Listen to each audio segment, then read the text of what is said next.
Assalamualaikum warahmatullahi wabarakatuh. Kita bertemu kembali pada materi bilang pecahan. Pada pertemuan ini kita akan membahas mengenai operasi perkalian dan pembagian bilangan pecahan. Adapun tujuan pembelajaran kita pada pertemuan ini yang pertama yaitu operasi perkalian bilangan pecahan.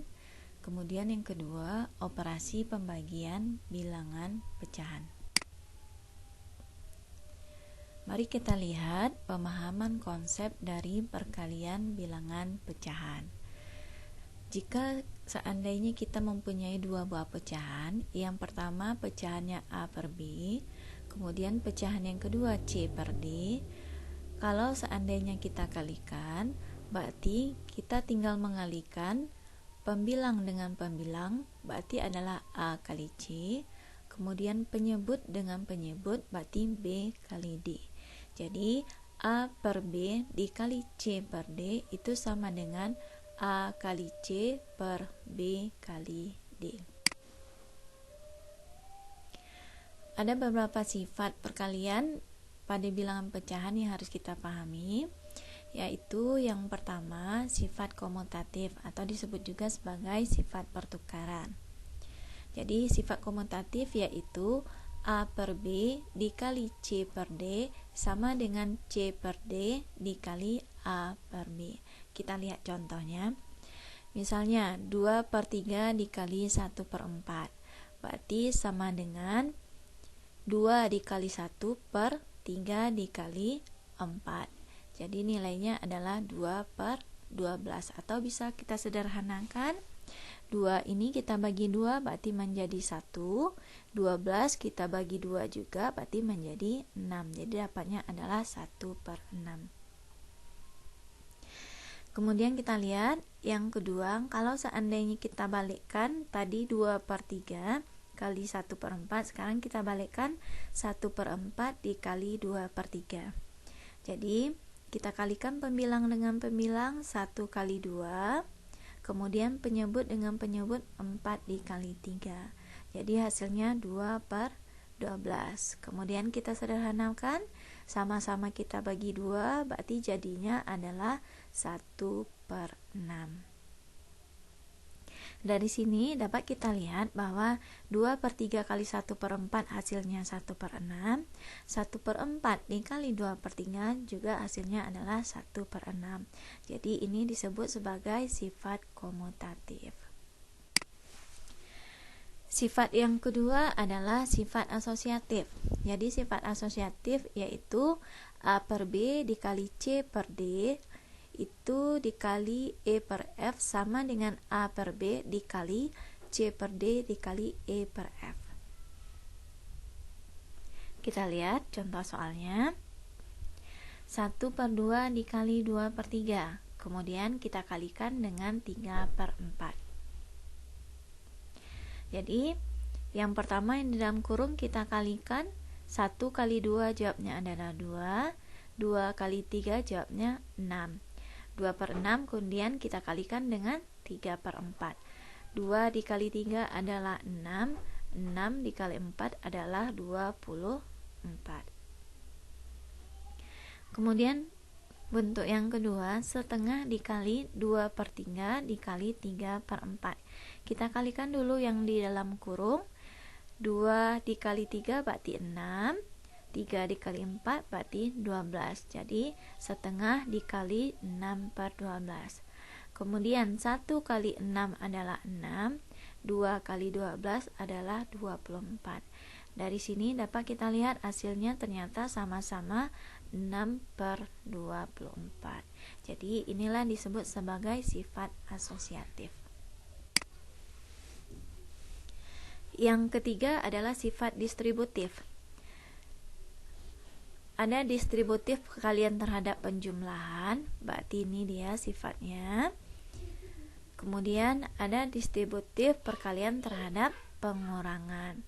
Jadi untuk distributif perkalian terhadap penjumlahan, A per B dikali C per D ditambah E per F itu sama dengan A per B dikali C per D ditambah A per B dikali E per F. Demikian juga untuk distributif perkalian terhadap pengurangan.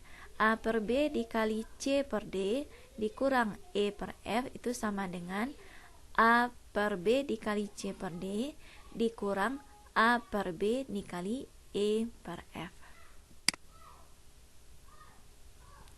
Kemudian kita lihat materi selanjutnya, yaitu pembagian bilangan pecahan. Jika seandainya ada dua buah pecahan A per B, kemudian pecahan yang kedua C per D, kita bagi. Jadi untuk menyelesaikan ini kita harus merubah menjadi bentuk perkalian. Jadi A per B dibagi C per D itu sama dengan A per B dikali D per C. Jadi ini adalah pembagian bilangan pecahan. Kita lihat contohnya. Selesaikanlah 2 per 3 dikali 4 per 5. Kita lihat 2 per 3 dikali 4 per 5. Berarti kita kalikan dulu pembilangnya 2 kali 4, kemudian penyebutnya 3 dikali 5. Jadi hasilnya adalah 2 kali 4 8, 3 dikali 5 15. Jadi adalah 8 per 15. 8 per 15 tidak bisa kita sederhanakan. Jadi jawabnya adalah 8 per 15. Jadi 2 per 3 dikali 4 per 5 itu sama dengan 8 per 15.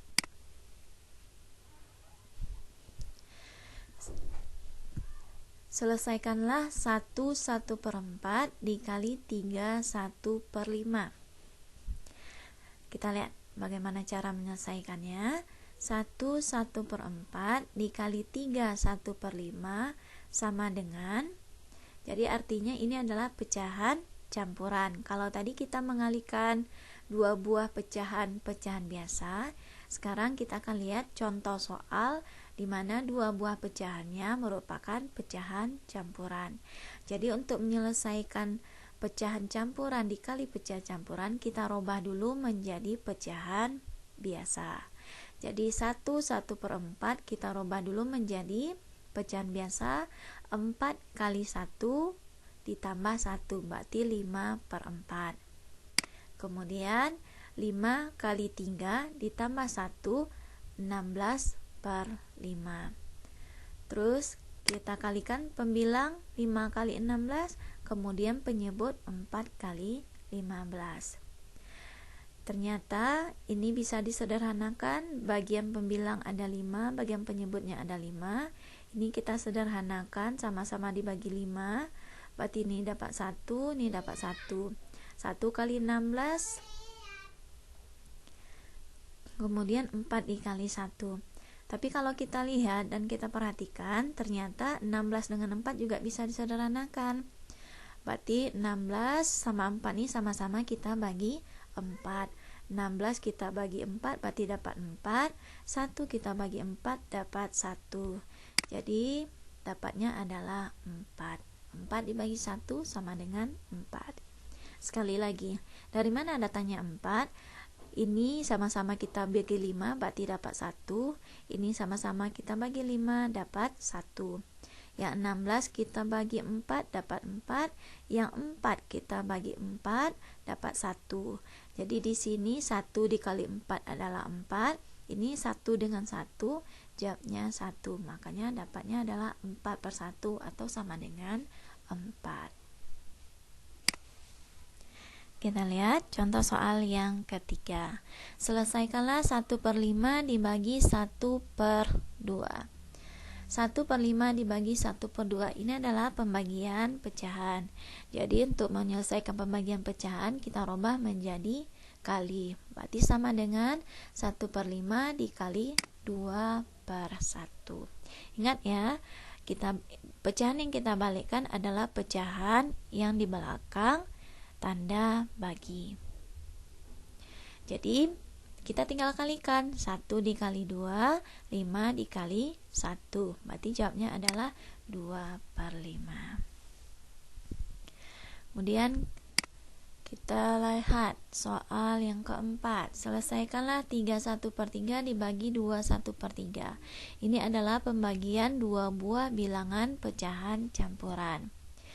Jadi 31/3 dibagi 21/3 kita rubah dulu menjadi pecahan biasa. Jadi 3 kali 3 ditambah 1 berarti 10/3. Kemudian 3 kali 2 ditambah 1 berarti 7/3. Kemudian pembagian ini kita rubah menjadi bentuk perkalian dengan cara 10/3 kita kali 3/7. Selanjutnya 10 kita kali 3, kemudian 3 dikali 7. Ini ternyata bisa kita sederhanakan. Ini sama-sama bisa kita bagi 3. Jadi ini kita bagi 3 dapat 1, kemudian ini kita bagi 3 dapat 1. Jadi dapatlah 10 kali 1 10 kali 1 10, 1 dikali 7 itu adalah 1. Jadi dapatnya adalah 10/7. Jadi dari mana tadi datang 10/7? 10/3 kali 3/7 ini kita sederhanakan, ini sama-sama dibagi 3. Jadi tinggallah 3 10/7.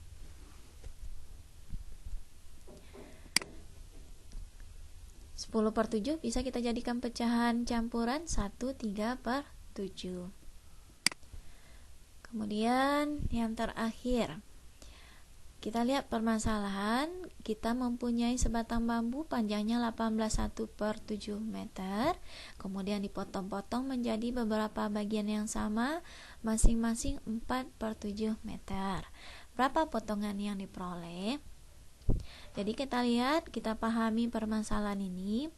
Di sini katanya dipotong-potong menjadi beberapa bagian. Jadi untuk menyelesaikan permasalahan ini artinya adalah 18/1/7 kita bagi dengan 4/7. Jadi bagaimana membagi pecahan ini?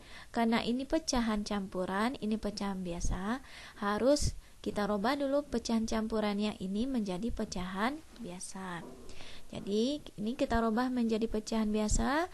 7 kali 18 ditambah 1 berarti adalah 127/7. Kemudian baru kita bagi dengan 4/7. Kemudian pembagian ini kita rubah menjadi bentuk perkalian dengan cara 4/7 ini kita balikkan jadi 7/4. Terus kita sederhanakan, ini sama-sama bisa dibagi 7. Kemudian 127 dengan 4 tidak bisa kita sederhanakan, berarti jawabnya adalah 127/4. 127/4 pembilangnya lebih besar daripada penyebut, kita jadikan pecahan campuran. 127 bagi 4 berarti dapatnya adalah 31/3/4. Demikianlah pembelajaran kita pada pertemuan ini. Mudah-mudahan Ananda paham mengenai menyelesaikan operasi penjumlahan dan menyelesaikan operasi pengurangan pada bilangan pecahan. Mudah-mudahan apa yang Ibu sampaikan bermanfaat. Ibu akhiri, Assalamualaikum warahmatullahi wabarakatuh.